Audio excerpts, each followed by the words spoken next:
रहमतुल्लाहि व बरकातुहू। इस वक्त मैं कश्मीर की मारूफ शख्सियत हज़रत मौलाना अनवर शाह कश्मीरी रहमतुल्लाहि अलैहि के मस्कन के पास खड़ा हूँ। लोलाब में ये एक इलाका है, वरनऊ एक गांव है और उस गांव में ये इलाका है अनवराबाद। इस गांव को और इस इलाके को हज़रत के नाम की तरफ ही मंसूब किया गया।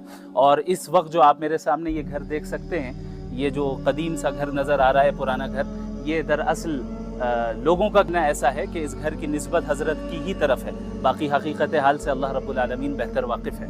हज़रत अनवर शाह कश्मीरी रहमहुल्लाह मोहताज तारुफ नहीं है। 1875 में उनकी पैदाइश होती है और इसी गांव में पैदाइश होती है, यहीं पे उनकी परवरिश भी होती है। उनके जो वालिद मोहतरम थे वो भी आलिम दीन थे और इनकी बेहतरीन तरबियत होती है, यहाँ तक कि वो बड़े आलिम दीन बन जाते हैं, बड़े मुहद्दिस बन जाते हैं और अहादीस नबविया की भरपूर अंदाज में खिदमत अंजाम देते हैं। आज तक हम सब उनकी किताबों से जो है इस्तिफ़ादा करते हैं और पूरी दुनिया इस्तिफ़ादा कर रही है। आइए हम इंशाअल्लाह आगे चलते हैं, अंदर चलते हैं और देखते हैं कि उस वक्त उस ज़माने में किस तरह का घर हुआ करता था और इन तमाम कम वसाइल होने के बावजूद उन्होंने कैसे दीन की मेहनत की और दीन का इल्म हासिल किया और अल्लाह ने इन्हें कितने ऊंचाई तक अल्लाह रब्बुल आलमीन ले गया। आप इस घर को देख सकते हैं, आप छत को देखें, दीवारों को देखें और इन तमाम जगहों को देखें कि ये घर किस तरह है और किस तरह वो ज़िंदगी यहाँ पे गुजारते थे कम वसाइल के बावजूद भी बड़ी मेहनत की दीन को हासिल करने के लिए। और आजकल हमारे यहाँ तमाम वसाइल हैं लेकिन उसके बावजूद जो है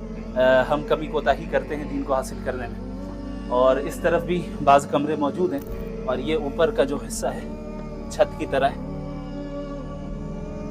बाज़ हज़रात का ये भी कहना है कि ये मकान दरअसल उनके भाई का है लेकिन निस्बत उनकी तरफ हो गई।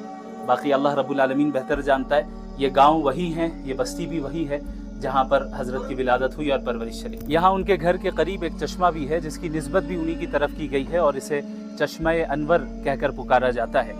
हज़रत रहमहुल्लाह का इंतकाल 1933 में होता है।